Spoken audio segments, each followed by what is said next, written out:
Hello, listeners, and welcome to the Downright Upright Show, the place to go to hear out loud and proud what Minnesotans are thinking. And I am your host today, Philip Anthony.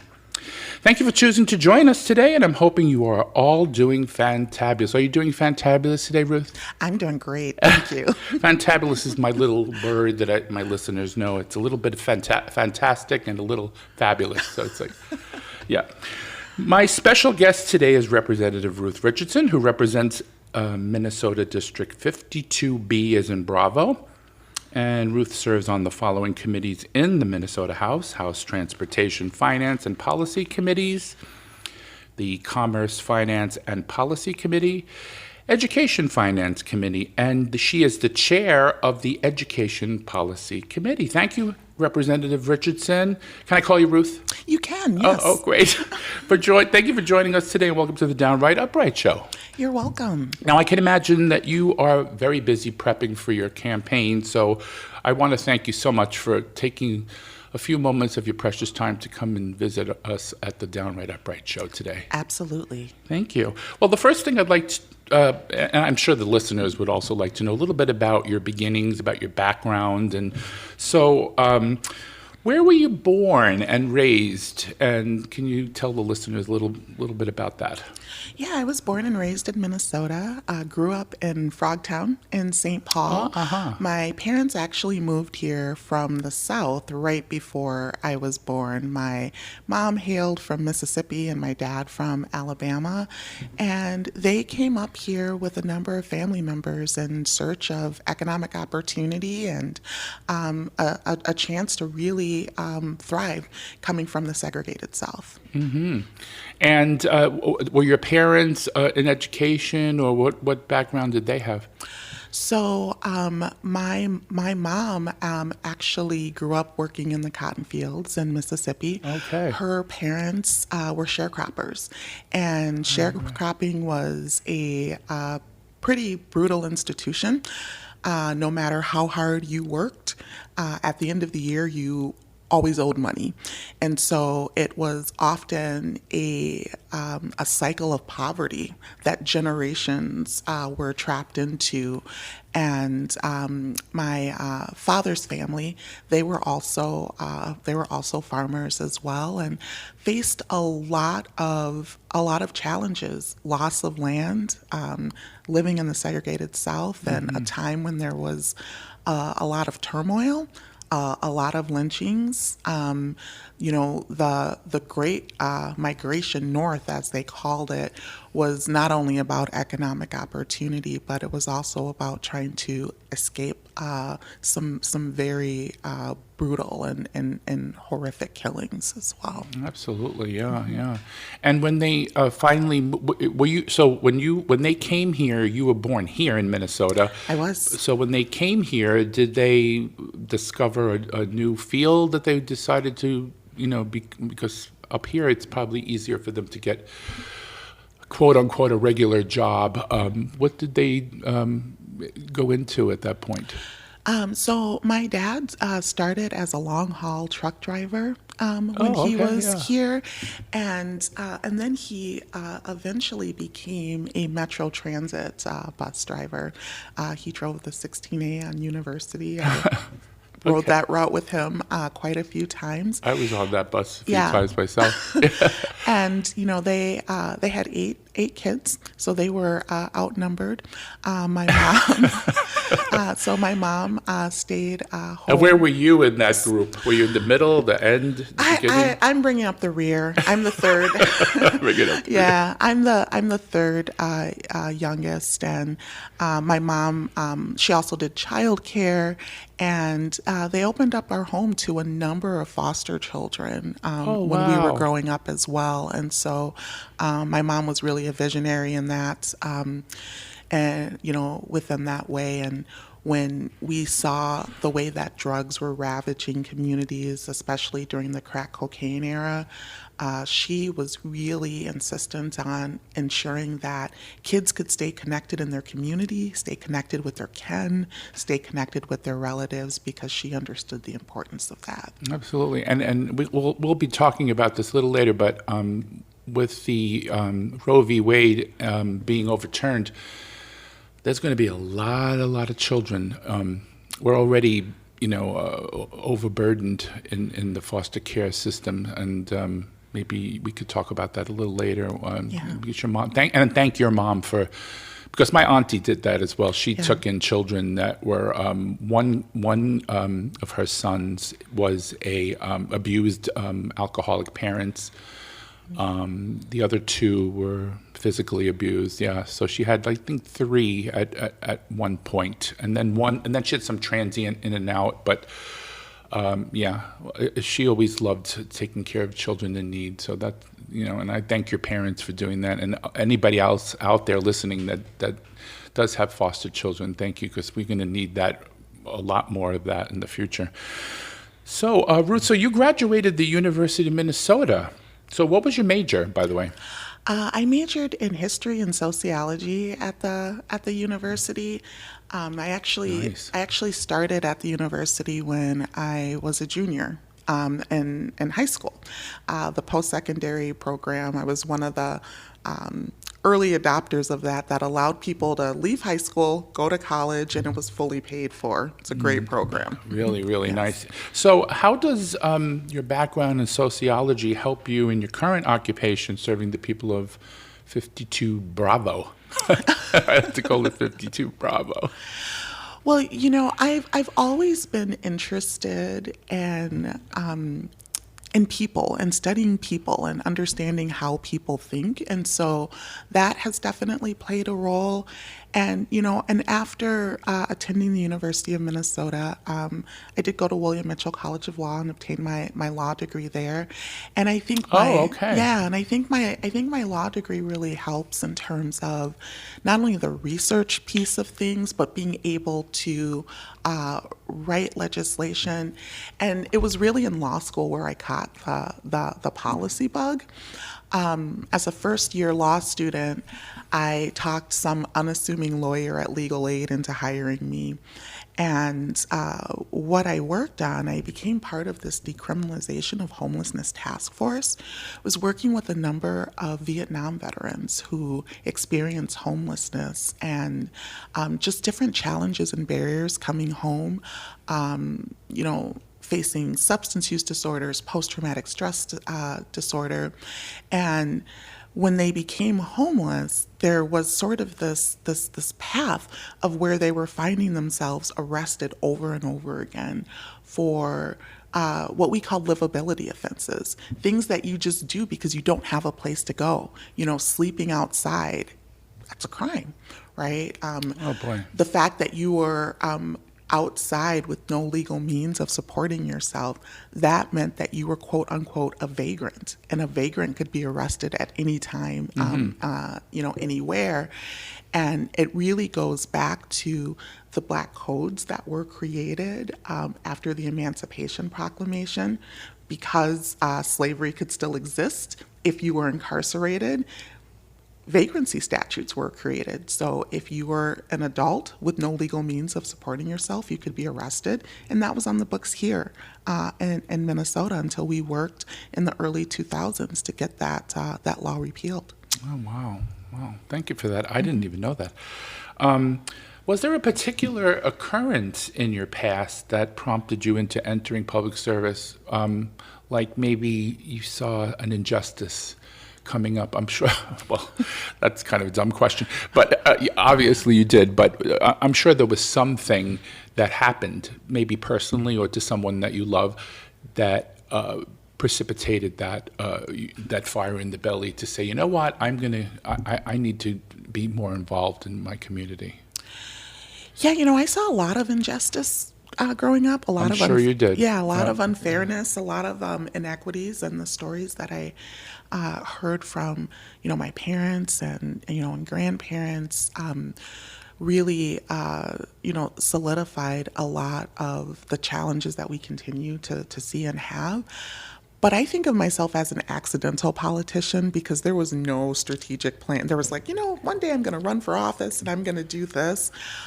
It really it grew out of the work that I was doing in the community because I've spent a lot of time in public service and my career has been all about public service. And when I was approached the first time and someone said, "Hey, have you ever thought about running for office?" I kind of laughed it off and I thought, no, and kind of went on with my day and just happened to be asked that week by a second unrelated person of like, "Have you ever thought about running for office? I think you should really do it." And I was like, that's weird. Someone else asked me that too.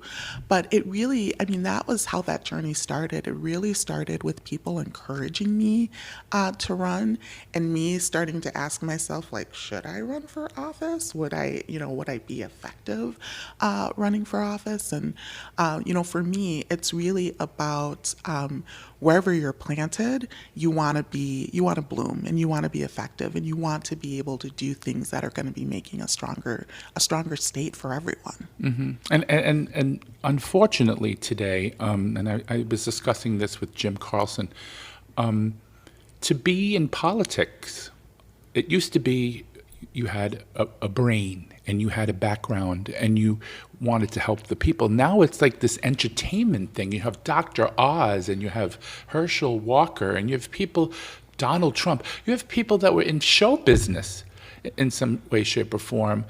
What do you feel? I mean, I know this is not even a prepared question, but what do you feel about that people are voting for people who, just because of their celebrity rather than their qualifications, their background, and what they can do for the community? What is your feeling about that? I think the most important thing that we can do when we're thinking about being effective running for office is asking people, like, what's your vision? What's your plan?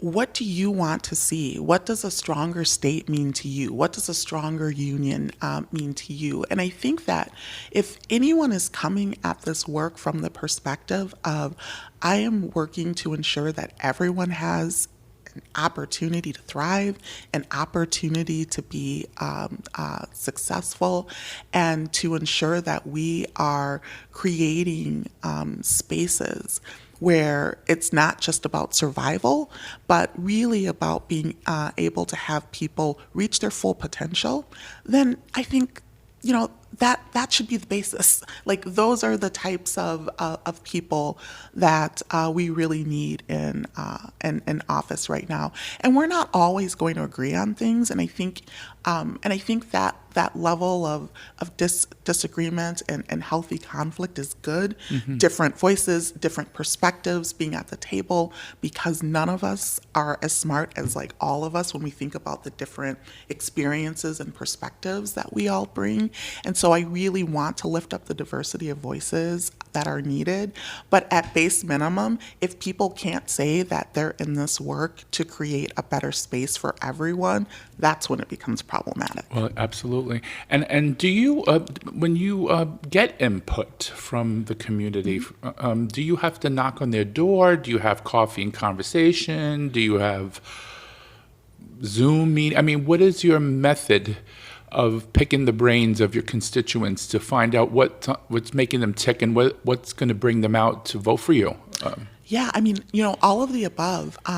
Door knocking is a great way to hear directly from people and to hear from people that you wouldn't normally hear from, because, you can have coffee and conversations, you can have town hall meetings, and they tend to sort of bring out those who support you and those who are excited, for your candidacy.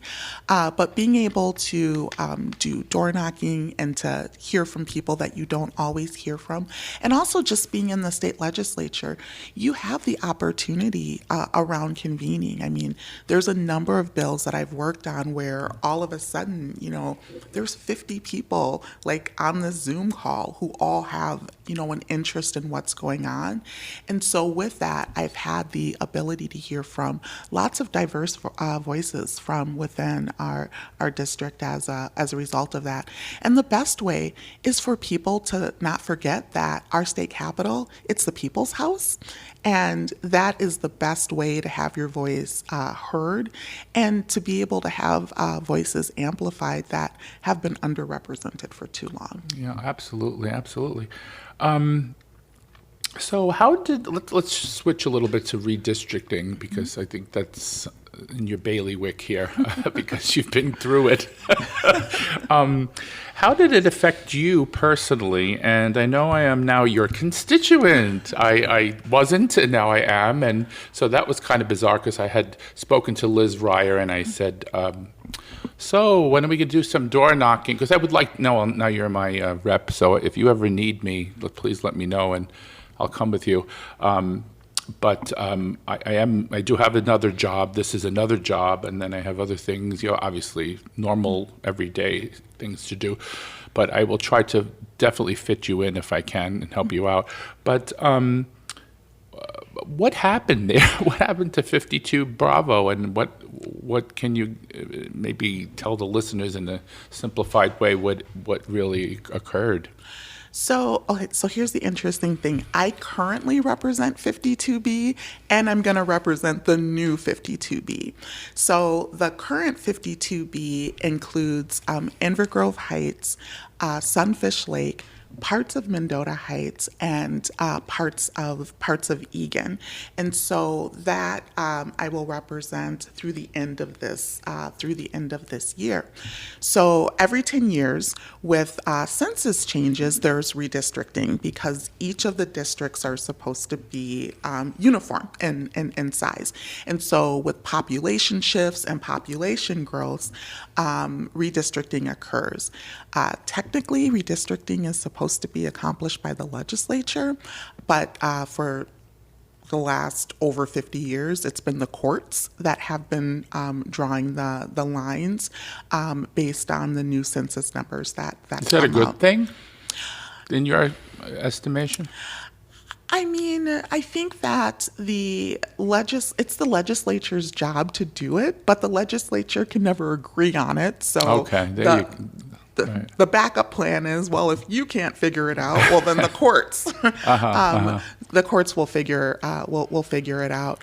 And so with redistricting, 52B changed pretty dramatically, and so the new 52B that you're a part of includes more of Egan, it includes more of Mendota Heights, and it includes a small city called Mendota.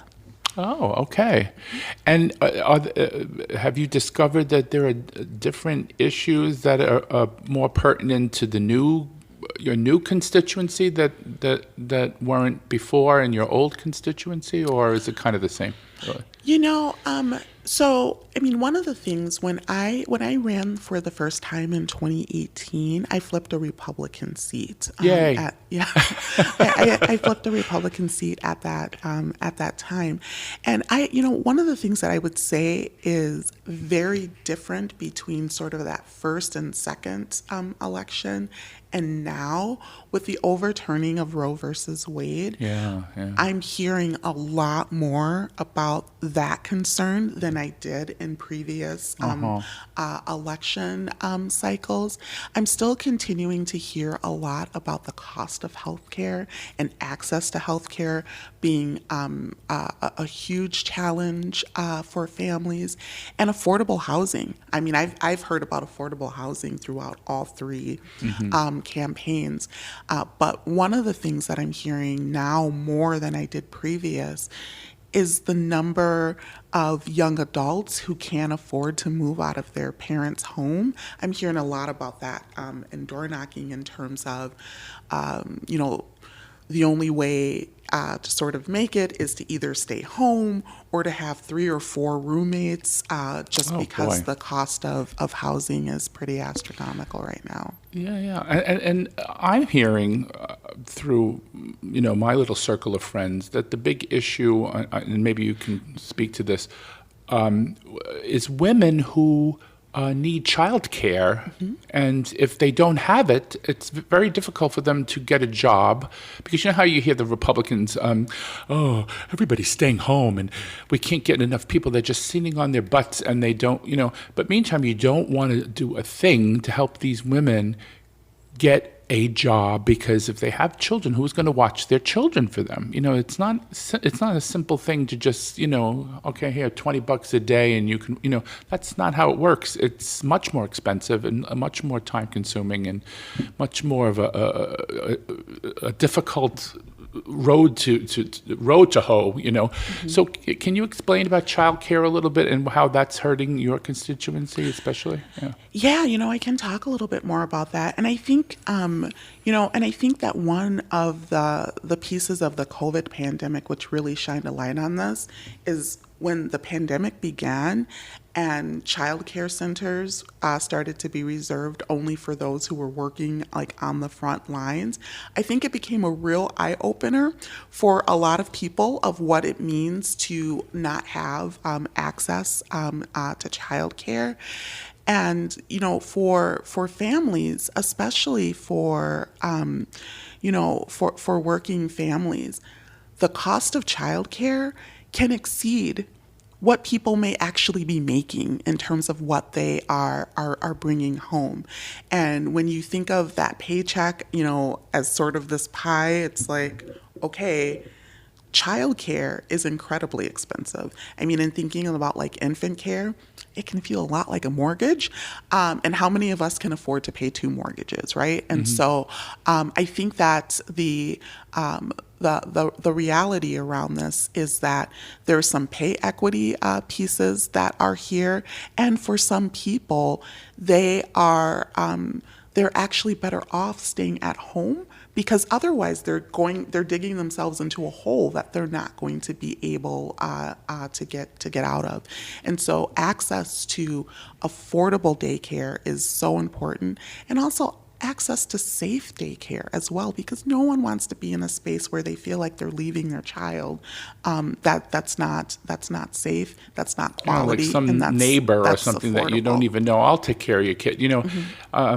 Children are so precious, and you love them so deeply, and you want them to have only the best care. And and a reputable child care agency or school or whatever you want to call it.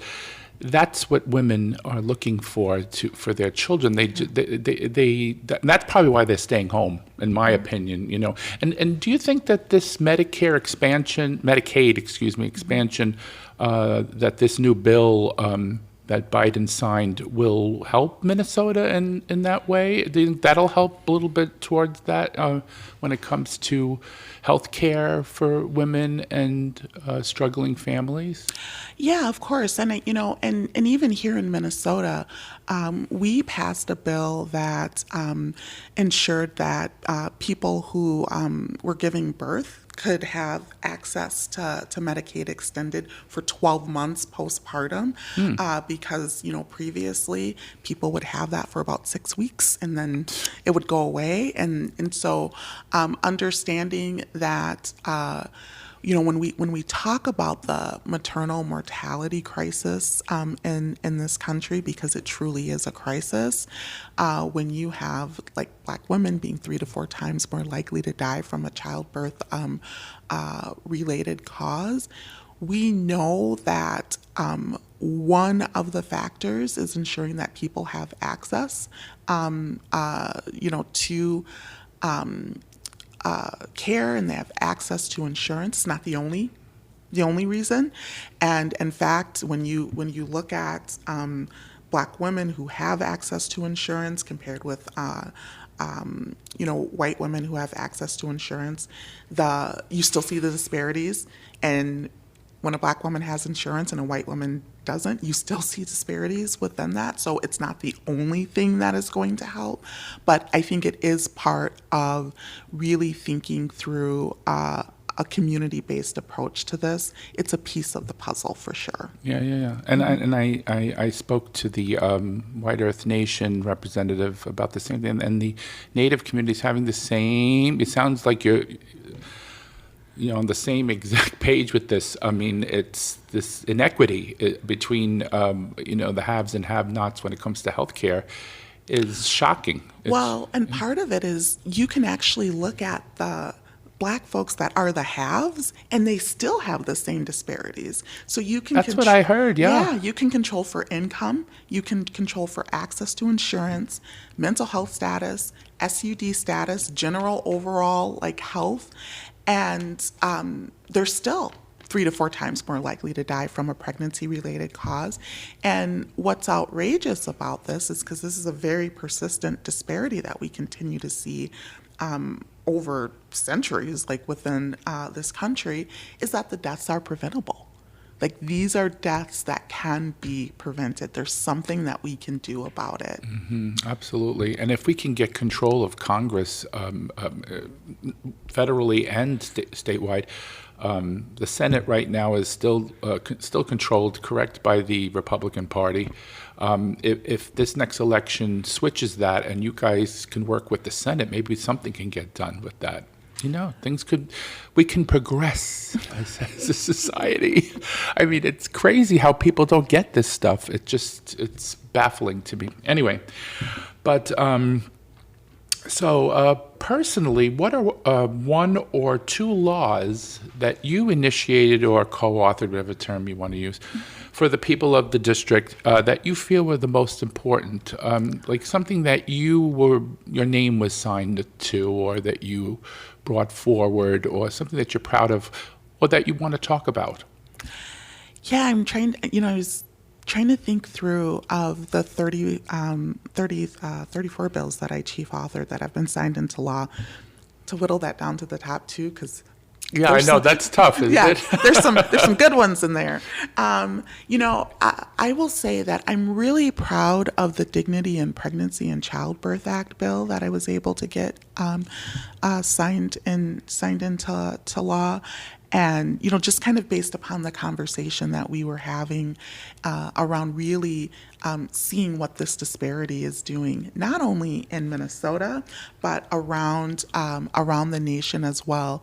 And so the Dignity in Pregnancy and Childbirth Act bill requires hospitals and freestanding birth clinics to have annual training on anti-racism training and implicit bias, and how that impacts the outcomes that we continue to see within maternal health outcomes. There's also support to increase the number of midwives and doulas, particularly those who are skilled at serving Black and Indigenous communities, because we know that representation definitely matters.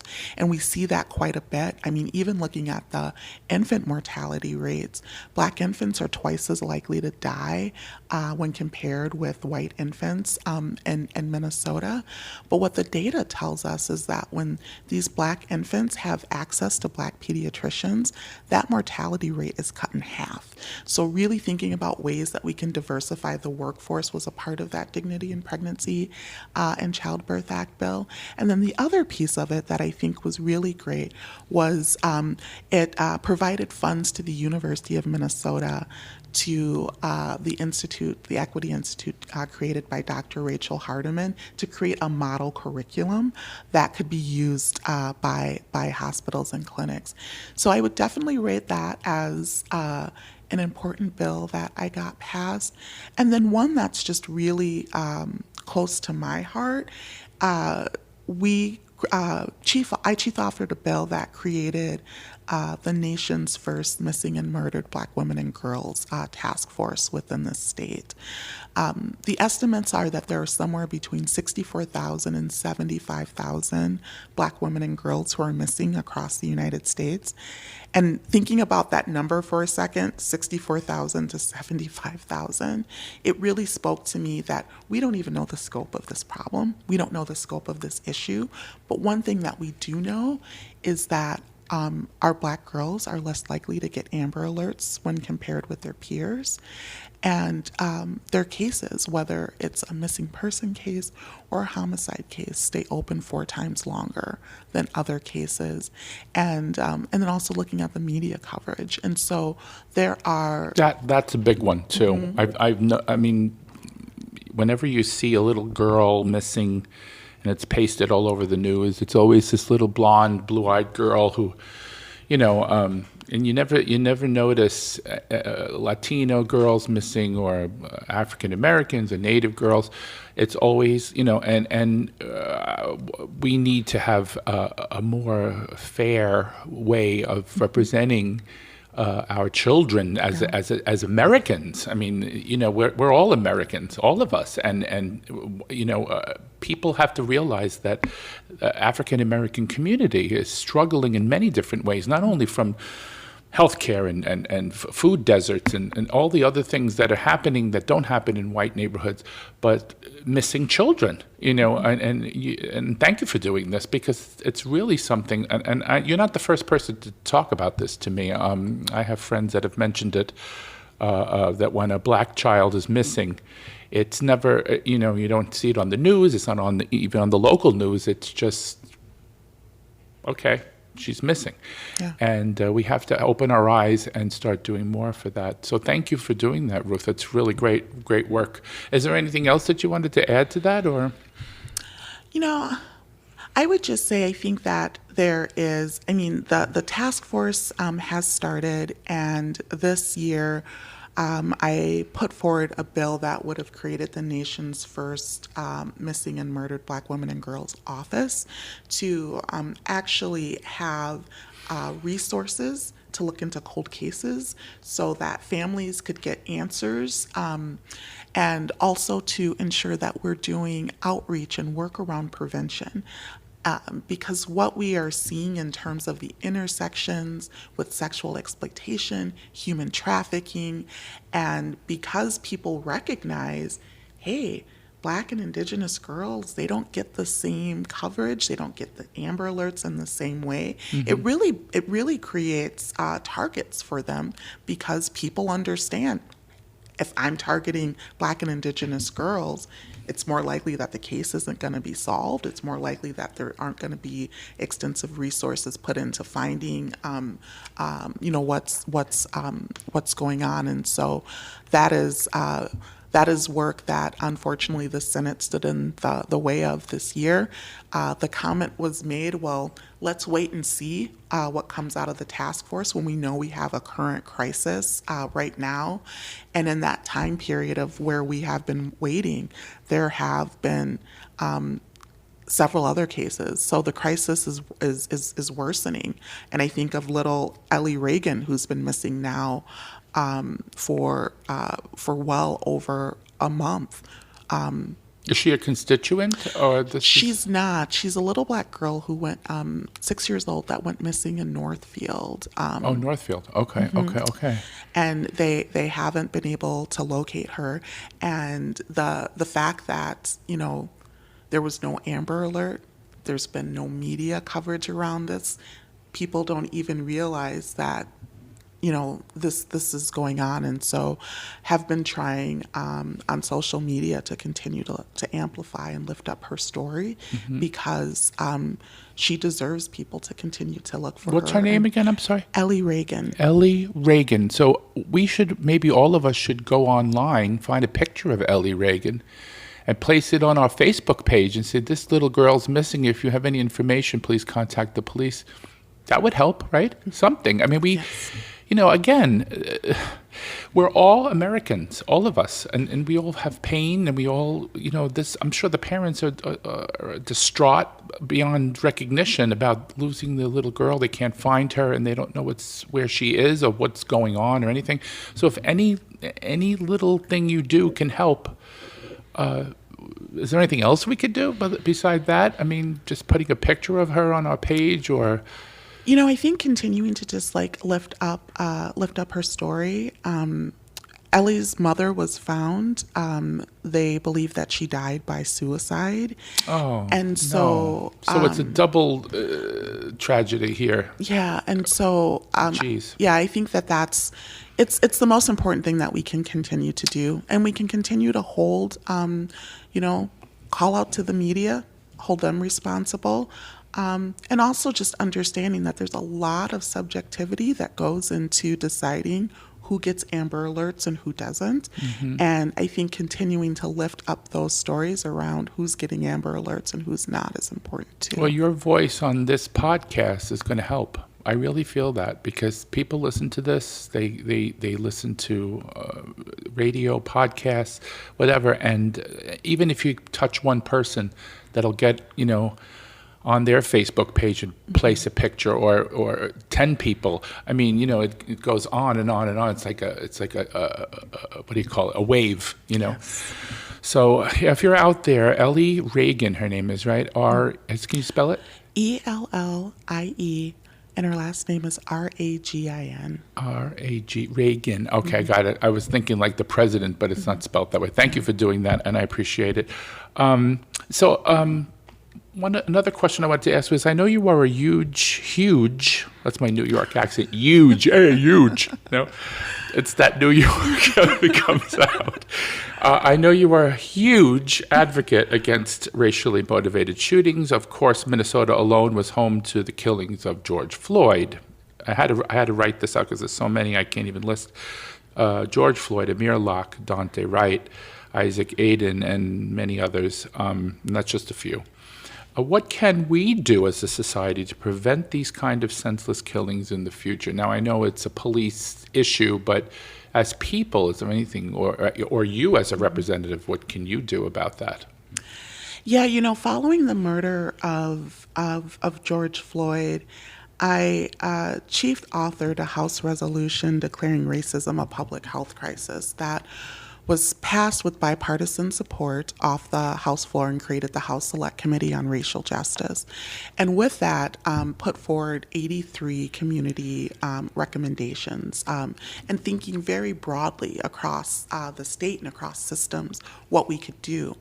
And at the same time that we were doing that work, at the State House, we have a people of color and indigenous caucus that pulled together a slate of bills, really looking at ways that we could reform our law enforcement system. And two of the bills that I carried as part of that package actually passed and became law. One was a ban on something called warrior training. Warrior training is something that had been used pretty extensively in Minnesota and, across the nation as well. And, I've seen clips of these warrior trainings. And one of the things that struck me was at the outset of this training, this whole idea of planting in people's brains is that as a law enforcement person, anytime that you come into contact with a child, a woman, a man, be prepared for that person to try to kill you, and you be prepared to kill them first. And so it really sort of set up this fear mentality that every person that you meet is out to kill you. Is out to kill you, right? And geez.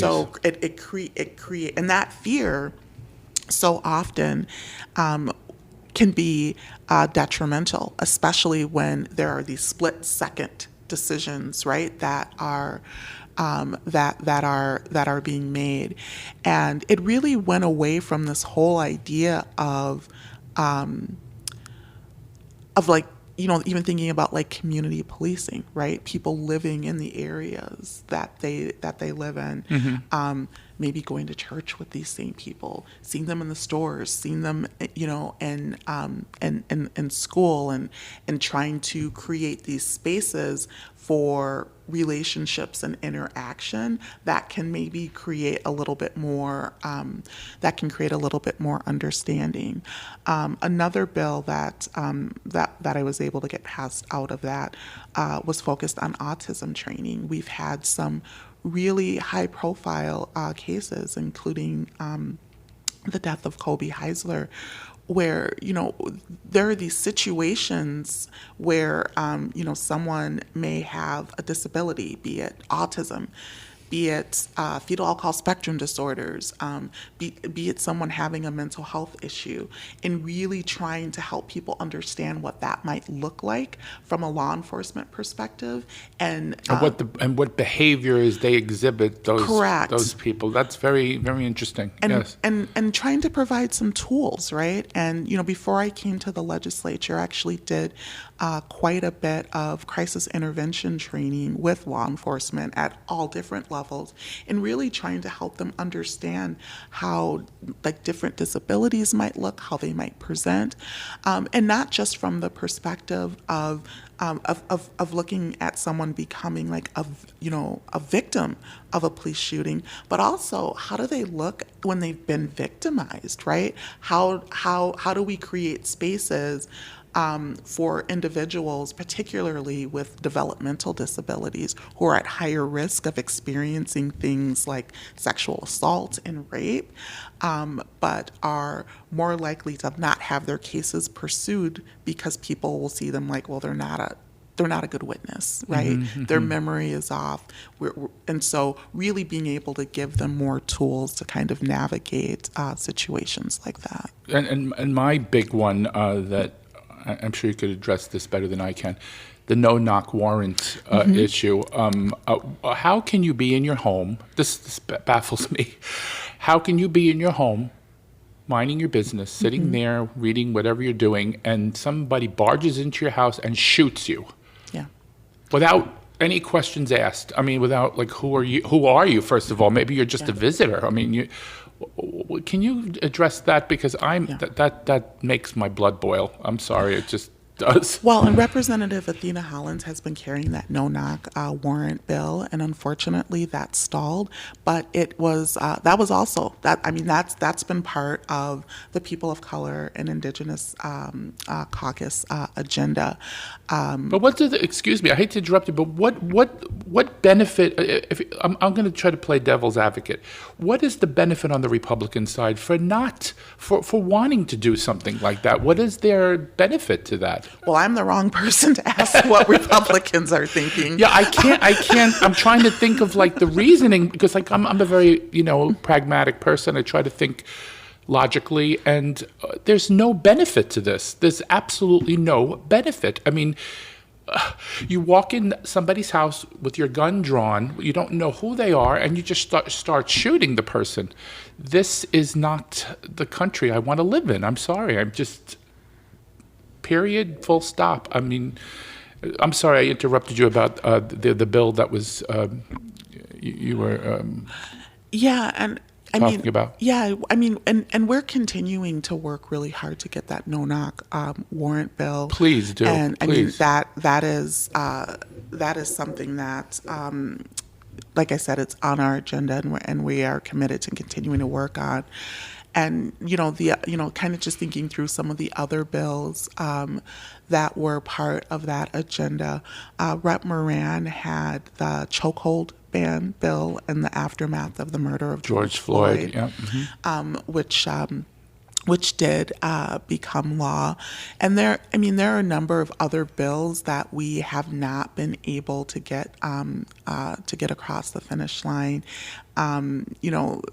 Thinking about having more of a citizen voice in terms of thinking about the different law enforcement collaborations, citizen advisory committees. Representative Gomez is carrying that bill. Representative Samantha Vang had a bill that would have extended the statute of limitations for family members to be able to come back and file suit, and that's a bill that we're continuing to work on as well, because sometimes those statutes of limitations are so short, and you have this situation where families are grieving. There's all of these other things that are happening. Investigations can be delayed, and sometimes what happens is that while you're waiting for the investigation to be completed, the statute of limitations has run out. Yeah. That's a problem. Yeah. Well, and I think about the family. I mean, every family. Every time you hear a story like this, you know what I'm saying, Ruth. I mean, just the families, just the grief. You know, I sometimes I don't even. I try to, like, when I see another thing on the news, I'm like, okay, what are we doing? You know, what are we doing? We have to do something. You know, I know you and I, you know, we're just one ripple in the pond. We can't do everything on our own. But Republicans, if you're listening out there, even if you have to write to a Republican senator, because they're the ones blocking this, and we have to get it through, and we have to be able to talk to, even just write a letter or speak to them, call them, say, you know, I have friends that are going through grief, that lost someone, or are afraid to go and drive in a car because of, you know, or a normal, like, stop, you know, and your light, you know, your tail light is out, and then you're like all worried, like, oh my goodness. I told this story, and I'm gonna have to tell. I want to tell you because it's gonna be really quick. But I have an African American friend who I was driving in a car with, and I was speeding. I have to be honest, I was. And he was in the passenger seat, and I was, you know, so the police officer I roll down the window, and I go in my pocket, and I get my wallet out, and I get, you know, do all this stuff. And, okay, well, don't do that again, and da-da-da-da-da, and lets me go. So my friend is like, Philip, you didn't have your hand on the steering wheel? You just reached into your pocket? The cop was walking over, and you know, it was like a wake-up call to me. Like, I'm thinking as a white man that I don't have to put my hands at 10 and 2 because, you know, he doesn't think I'm going to shoot him, you know. Meantime, I could be a crazy white guy, you know what I mean? So there are things that we don't even think about that are happening around us. And so thank you for doing this. I really, you know, that's why this podcast is so important. And, you know, write your representatives, write your senators, whether they're Republican or not. You know, that's another thing. You know, I was just telling a friend, oh, I live in a Republican district. Well, that doesn't mean you can't tell them how you feel. You know, you still have a voice. You're still a constituent. People's voices are powerful. Exactly. Even though you're not someone who voted for that person, you still are a constituent, and you still have a voice, and the voices are powerful, like you said. Absolutely. Another question is, I know that you were a member of the Minnesota Organization of Fetal Alcohol Syndrome, and since women's health is of great importance to you, what happened to the quality of women's health in Minnesota should Democrats not hold on to the House and Senate? Yeah, I worked with the Minnesota Organization on Fetal Alcohol Syndrome for almost 7 years, and they're called Proof Alliance now. They had a bit of a name change, and you know, they do a lot of work around just creating awareness about the impacts of prenatal alcohol exposure, and also provide supports and services for families and for kids and adults as well. And I mean, as we're looking forward to this election, I mean, what's on the ballot is really important issues. Reproductive justice, reproductive health is on this ballot, and with women's issues across the board, pretty much, right? Yeah. Yep. 100%. And thinking about, you know, where we are within this space right now, where so many of just basic human rights are under assault. When we talk about voting like your life depends on it, we really mean that, because this is where we are at. Our very democracy is at stake, and so this is one of the most important elections. I don't want to pat myself on the back, Ruth, because I don't do that. But during the 2020 election, when Voldemort was running for president, a re-election, I should say, I literally did maybe 20,000 plus phone banking calls. I spent, because it was during COVID, I had no life anyway. And let me tell you how every single Trump voter that I switched, I think it was about maybe five, or even that 5 or 6 people that I switched, it gave me such a feeling that I made a difference. 5 or 6 people. I could have been maybe less. No, but I think it was 5 or 6 people, and I was able to convince them that this is not the person you think he is. And you should be doing this instead of that. And it's so important. Every vote matters. And I mean, we had elections this last cycle that were decided by 1 vote, 2 votes. Oh my goodness. 40 votes. And so, I think just understanding how important those votes are. And, you sometimes hear people say like, oh, voting doesn't really matter. My vote's really not going to matter. But when you see how close some of these elections have truly been, think about it.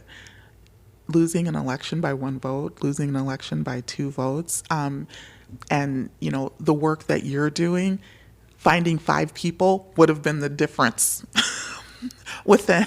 Maybe you're right. Within those elections, and that's so, what surprises me, though, because they say that universal they, that they Republicans voters are much more excited about the coming election, but then I look back and I say, well, they don't believe the elections were honest. They believe they believe in the big lie.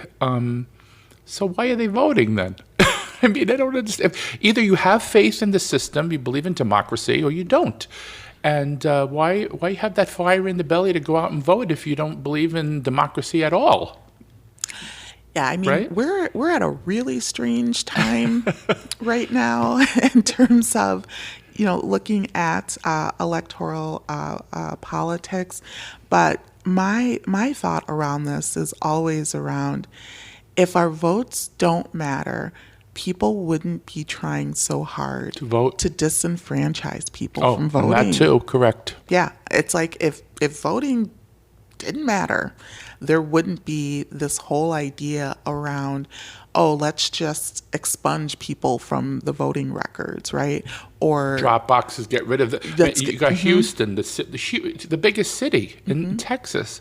They had all these, during COVID, they had drop boxes where people were able very conveniently to drop off their ballots, and all of a sudden now they're removed. They're all gone. Or people having to drive an hour and a half to vote. Or, closing polling places so people have to stand in line for 8 hours in order to vote. Not repairing voting machines. Oh, I know, the water and the lines, the food. I was getting to that too. But, I know. Yeah, it's like bizarre. All of it is around trying to prevent people from voting. Sure. And shouldn't we be doing everything to make it easier for people to vote? But I believe in the resiliency of the American voter. I believe that, especially in the African American community, how when you tell African Americans you can't vote, they're going to come out and vote all the more, and that's why I'm hoping that in Georgia and, with Stacey Abrams and Raphael Warnock, and that state alone is really, to me, is going to be a bellwether, because that's a state in transition right now. It's moving more blue, and if we can get it to be blue and stay blue, maybe we have a better chance of moving this country forward. Because the way the electoral colleges works and the way the Senate works, you got states like Wyoming that have 100,000 people, and then a state like California has 9 billion people, and they have the same amount of senators in each state. Yeah. I mean, God, what kind of representation is that? Anyway, the last question before we come to the shift. I am a cis gay man, as you know. And what policies can the House Democrats introduce to make the LGBTQ people in your district confident that they will hold on to their rights as equal Minnesotans? And to add a PS to that, African American trans women are the most affected by discrimination. They're getting killed, Murders, finding homicides. missing, they're missing, being treated so inhumanely. I mean, it's just, I don't know. I find words to describe it. Can you expound on that a little bit for the listeners? Yeah, for sure. And I want to go back to, when I drafted the House resolution declaring racism a public health crisis, because when looking at that, we took a really intersectional approach to that House resolution. And we talked about the intersections, not only with gender, with disability, but also looking at LGBTQIA plus communities as well. And so as we're thinking about those recommendations and thinking about the intersection, I mean, with the missing and murdered Black women and girls, I mean, the homicide rates for Black trans folks is staggering. When you're looking at that, right now with Roe versus Wade being overturned and rolled back, and then just listening to what people are thinking about overturning next. Oh yeah, because they're saying the quiet parts out loud now, right? Because it used to be sort of... Well, Clarence Thomas pretty much said it in his opinion, didn't he? Well, yeah, and even before Clarence Thomas, the opinion that was leaked, went through and was like, you want to know what's next? Next is going to be marriage equality. Birth control. And looking at that not only from an LGBTQ plus community issue, but also let's talk about interracial marriage, because that looks like that's on the top. Yeah, but that won't go because Clarence won't allow that to happen. But it was in the leaked opinion, so. We're laughing, but it's sad. Yeah, it really is. yeah. It didn't apply. What doesn't apply to Clarence, being in an interracial marriage. He wouldn't let that slide. But my point is, it's in there. It's in there, yeah. And the other piece is that then you had senators talking about Brown versus Board of Education. What do we have integrated schools for? So I think at this, oh my goodness, at this point we are at the space within our country where we're going back in time. And so and these are not new ideas. These are not new thoughts. We've read this book before in terms of this idea of creating, a tale of two cities. And so we know how this turns out, and that's why these elections are so important. Go out and vote, ladies and gentlemen, really. Now we've come to the part of the show I like to call the shift, where I shift questioning away from you and your job as a state senator. Before we shift, can I say one thing? Oh, yeah, sure. Before we shift. I also just want to talk really briefly about hate crimes. Yes. Because I think in terms of what we have been seeing here in our state and also nationally as well, and I think that understanding there's a need for more protections for communities and populations of color and LGBTQ plus absolutely, Latino, the Native communities, yes. The Asian community too. I mean, after Donald Trump kept calling it the Kung flu. Yep. I mean, just that makes me cringe. Right after that, you saw the spike in anti-Asian crimes and. Well, I mean, the Buffalo massacre. There were California also had shootings around that time that were focused on Asian populations. Didn't get as much attention as what happened in Buffalo, but I just think that it's really important that we continue to lift up and call out the fact that people are at risk for their immutable characteristics. Exactly. Things they can't control. Exactly. Absolutely. Going back to the shift, I just wanted to shift the questioning now to some more federal and state things. Since you are a state politician, this transition will be shifting questions away from concentrating on state politics and more on federal. All right. Well, let's. I just want to say one more thing about state, about Scott Jensen, for example, who was running for governor right now. If heaven forbid he were to be elected governor in that cringeworthy idea, other than banning abortion care statewide, what other obstacles would Democrats face should that scenario play out? I like to be the devil's advocate and try to get people, because sometimes you can shake people up by giving them what the possibilities are, and this is one of the possibilities. And what would happen in that case? I mean, one of the first things that come to mind after banning abortion, because that clearly is front of mind. Yeah, for that's what he's me going to and do. A lot of people right now, is his response to this pandemic, which has killed millions of people. Wasn't he a doctor though? And he is a doctor. Yes, he is a doctor. And so I mean, I just think about that and the risks around his approach, and really the impacts for communities, because we know that the COVID pandemic ravaged Minnesota, it's ravaged this nation, and there have been deep disparities in terms of particularly looking at communities of color. So it's a very risky proposition. Yeah, preserving democracy in 2022 and 2024. See, that's my big thing, because again, I think we were talking about this before we started the podcast. All these other issues are important, but without democracy, you can't, nothing can be done. So there are states, including ours, where we have candidates that are all in on the big lie. What can be done to stop spreading disinformation about election? These ballots were rigged, machines were tapped, this, that, space lasers, all of this stuff.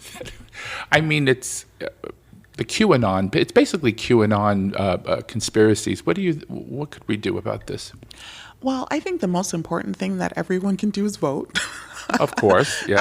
I think just starting at a base minimum with that, and also holding people accountable, right?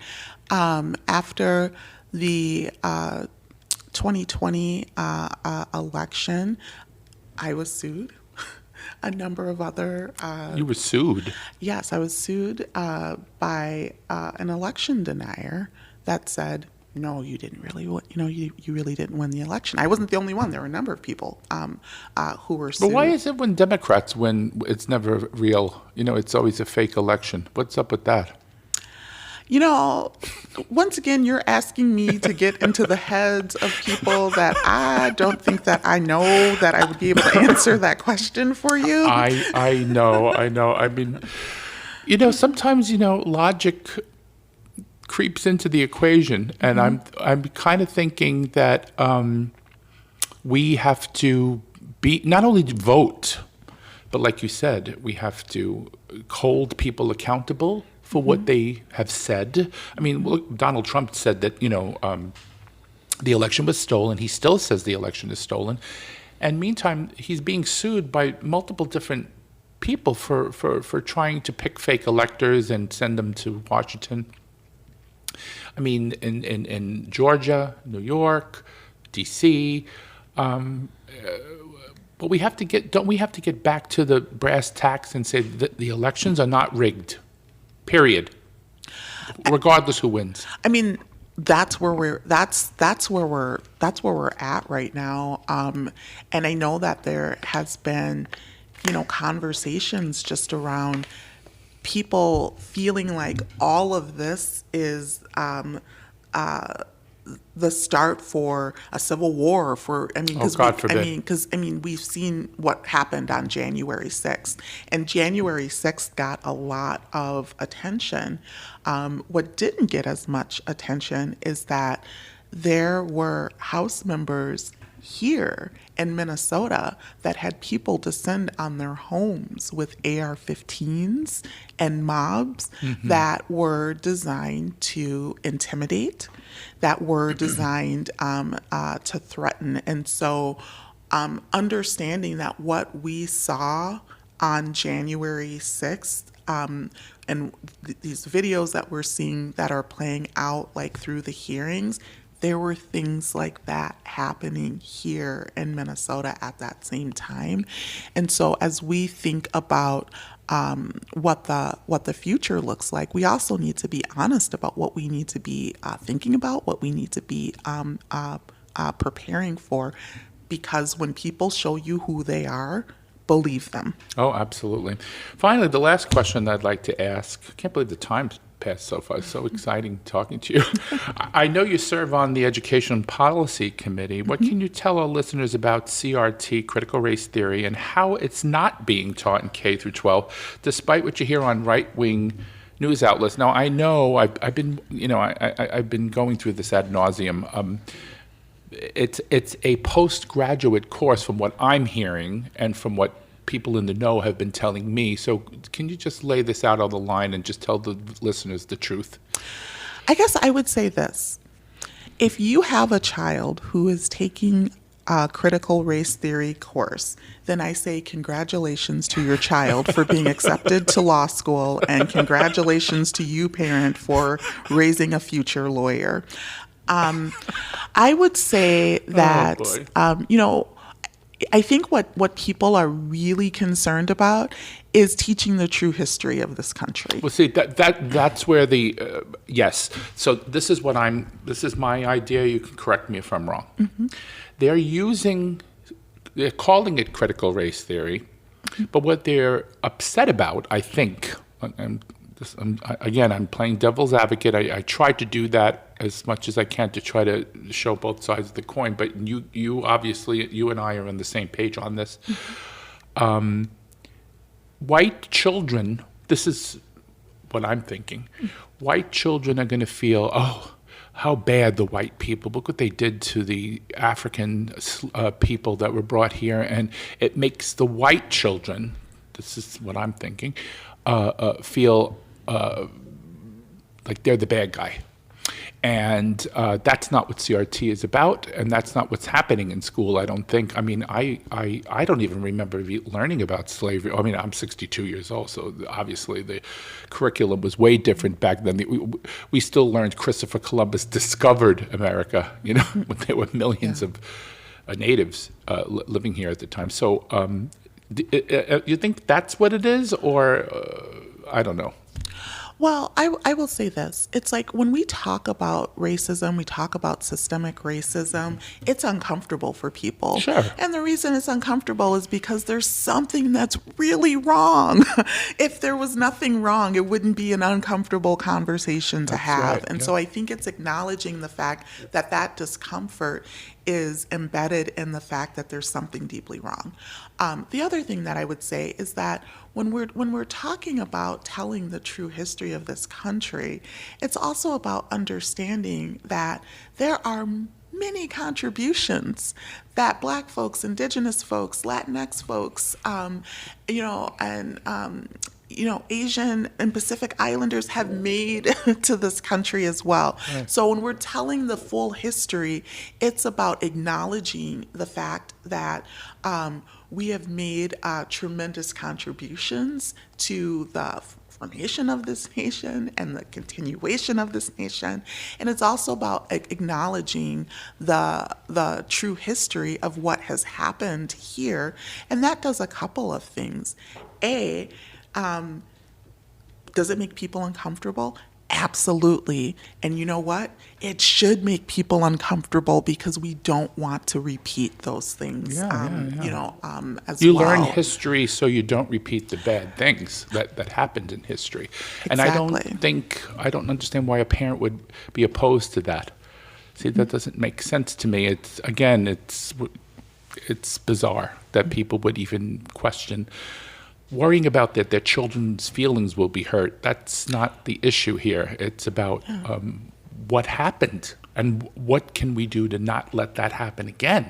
And you also want people to see reflections of themselves in the curriculum that's taught, right? Correct. You want people to be able to see what's possible.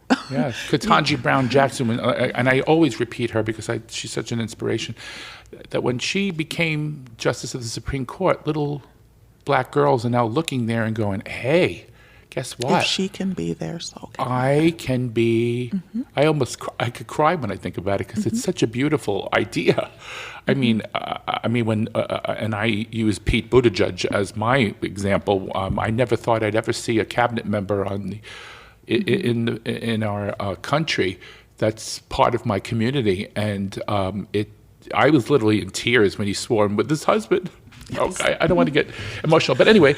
Kamala Harris, our VP, Exactly. we can't forget her. Exactly. She's also an Asian Yes. woman, so she's multiracial, Yes. and she was an inspiration for me. And when she swore in Ketanji Brown Jackson, there you got that. We got The twofer there, exactly.